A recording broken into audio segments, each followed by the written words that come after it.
friends, this is Lauren Van Duzer again from Happy Hounds and Beyond.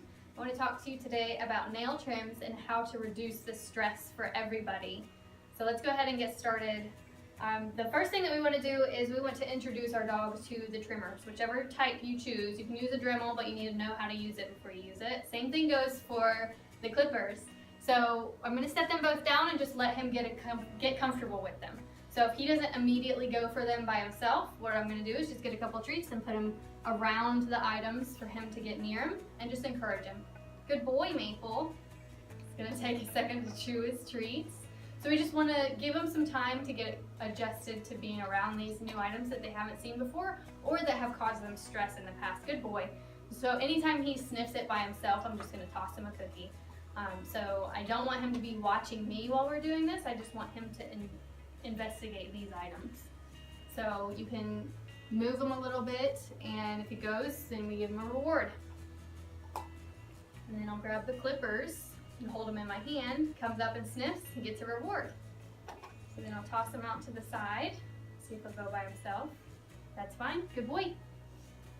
So you want to do this several times before you actually turn them on and come towards your dogs with them. Of course, you don't want to be like going towards your dog holding it, so I wouldn't come up and go like this at my dog because that would scare him, of course. Good boy. So you want to just make sure that you try to make it as calm and natural as possible and just rewarding them for all of the good behavior. So let's go ahead and move on to the next step.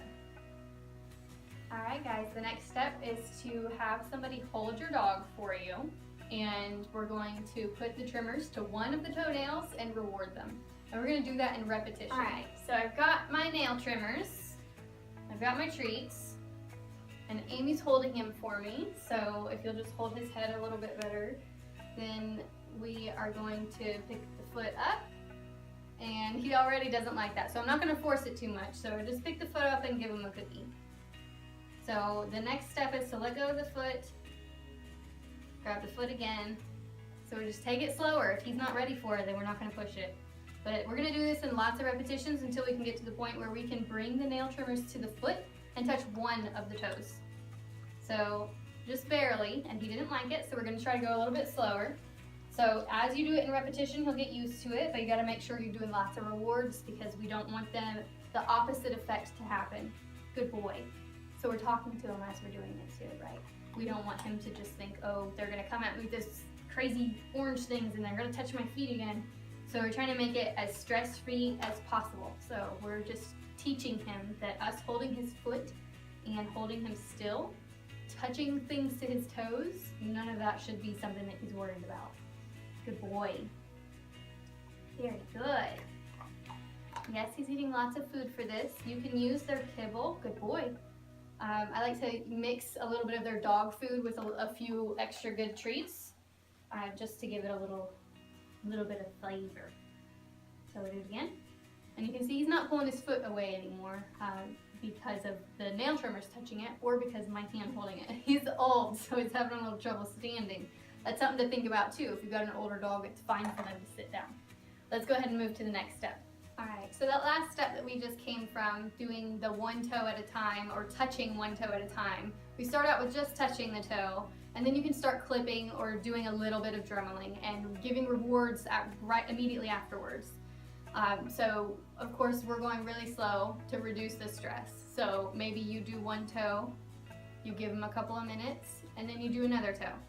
It might mean that you do one toe a day, or it might mean you do one paw per day. It just depends on your dog. So every dog is a little bit different, so just try to go at a pace that they can be comfortable with and that you can be comfortable with. So the next thing that we want to do is definitely let it happen in increments. So just like what I said just a moment ago, you know, it might be one toe and it might be one paw per day. If you can do all of them and your dog is comfortable with that and he's not trying to run away from you or immediately running away as soon as you let him go, then you can continue doing it as long as he's not doing those things. So the last thing that we want to do is definitely talk to our dogs while we're doing all of this. So we want to do our best to try to comfort them and express to them that we are not trying to hurt them, because some dogs will really think that, or they appear to and act very scared of the nail trimmers. So you want to just make sure that we don't increase that fear. We're trying to decrease the fear and decrease the stress here. So talking to your dog and comforting them, you can use calm tones. So we want to be calm and soothing, and you want to use soft circling motions when you're petting them, especially on the chest area, or really anywhere that your hands are going to land on them. You can just do the soft circles.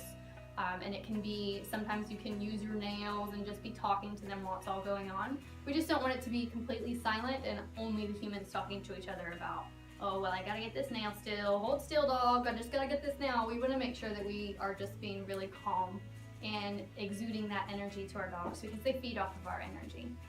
And then the last thing you wanna do is make sure you use compassion.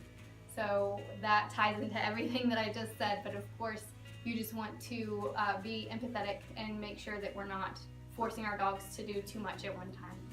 All right, guys, so this wraps up how to reduce stress during nail trims. I hope you guys got a lot out of it, and I look forward to seeing you soon.